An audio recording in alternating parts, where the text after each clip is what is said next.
Today is actually a special day for me because one of my wishes has come true. A year ago, I wished to speak as a presenter at a TED conference, and it seems to me that right now it's coming true.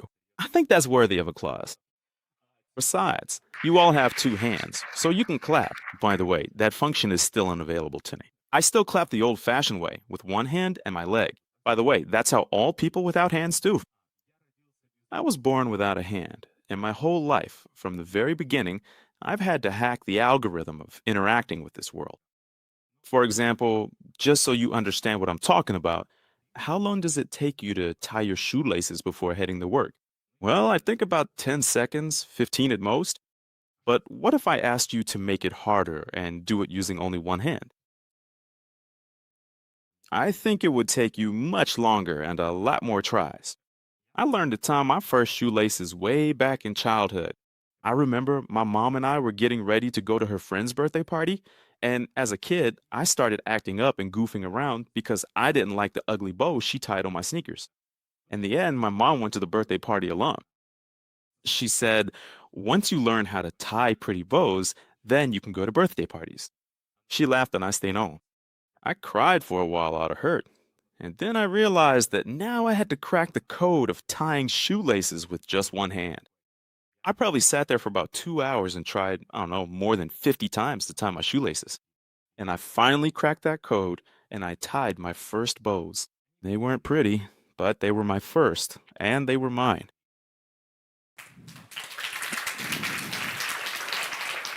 I face difficulties every day, starting from simple everyday tasks like picking something up or carrying it, all the way to professional challenges where you often need to have two hands. But the hardest part is really when you have to communicate with society, which doesn't always accept you. For some reason, society thinks that if you don't have a hand or hands, you can't do anything. Let me tell you, that's absolutely not true. I have a clear answer to that. I don't consider myself a person with a disability. I see myself as a cyborg, a person of the future who uses modern prosthetic hands for rehabilitation and to do all sorts of things. But the most interesting thing that happened in my life was when I once got a job and then I was fired from it. But before they fired me, they asked me to put on this prosthesis.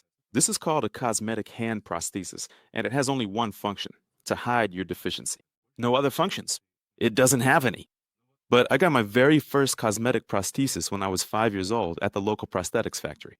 And then I spent the whole day running around scaring the boys in the yard, bending the fingers on it like this. And in the evening, my dad came home and saw the following scene: his son trying to button up his shirt using the cosmetic hand prosthesis. A seemingly simple action, but I couldn't manage to do it with the cosmetic prosthesis. And he came up to me, looked me in the eyes, and said, "My son will not wear this fake thing." Then he opened the window and threw the prosthesis out. And I, being a kid, spent a couple more hours watching how passersby freaked out at the sight of that hand lying in a puddle because they had no idea what it even was. Now let's move on to the most popular questions that you are likely to be asked throughout the day, week, month. You are probably asked what your name is, how old you are, what kind of coffee you prefer, Americano or latte. My number one most popular question: Ilya, how did you lose her arm? And here, of course, I could go back to the previous story about my dad and say, yeah, my dad took my arm and threw it out the window. But actually, I was born this way. It's called congenital aplasia, in my case, of the left arm. It happens in about 8 children out of every 10,000 live births worldwide. So it's not just in Russia. This actually happens all over the world. And you're probably wondering right now why. Well, I don't know why myself, and no one still knows why this happens, but no one is immune to it. It's already 2021, but the reasons are still unknown. I was born without an arm, but I still led a pretty active life. I managed to do sports, became a candidate for Master of Sports in swimming. I sang in a popular band in the Far East and even worked for the Ministry of Emergency Situations, which was unimaginable for me. You know, a person with a disability, a guy without an arm, and a military organization, those just didn't add up for me.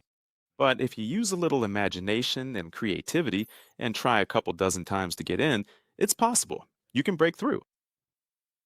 You're probably wondering right now, what's it like to be a cyborg in the 21st century? Listen, I became a cyborg 2 years ago, and my first impression was, wow, I can hold two objects at the same time. Before, I had to choose between picking up a cup of coffee or my phone. Now I can do both at once. You just sitting there, and for you, these are basic functions by default. You don't even realize what a treasure you actually possess. I had to regain all of this from scratch and marvel at the fact that it's now possible for me. But the coolest thing that changed in me was my outlook on life. After getting a modern cyber gadget, a functional prosthesis, I realized that I started to love myself. I finally got the chance to communicate with you, with society, because before, how did people look at me? A boy without an arm, how sad. But now people come up and ask, wow, what is that? How does it work? Is it true you can get it for free? Does it connect to your brain? And just imagine, if back in my childhood when I was 5, there had been such modern cyber arms, what kind of child would I have grown up to be? What kind of person would I have become? I'm 100% sure I would have been completely different. And I'm glad, happy, and even a little envious of today's kids who were born without an arm because they have such an amazing opportunity to use modern prosthetic hands. And now, a message to all users. Attention, users of modern technical rehabilitation devices. The more of us use them, the faster the technology will develop.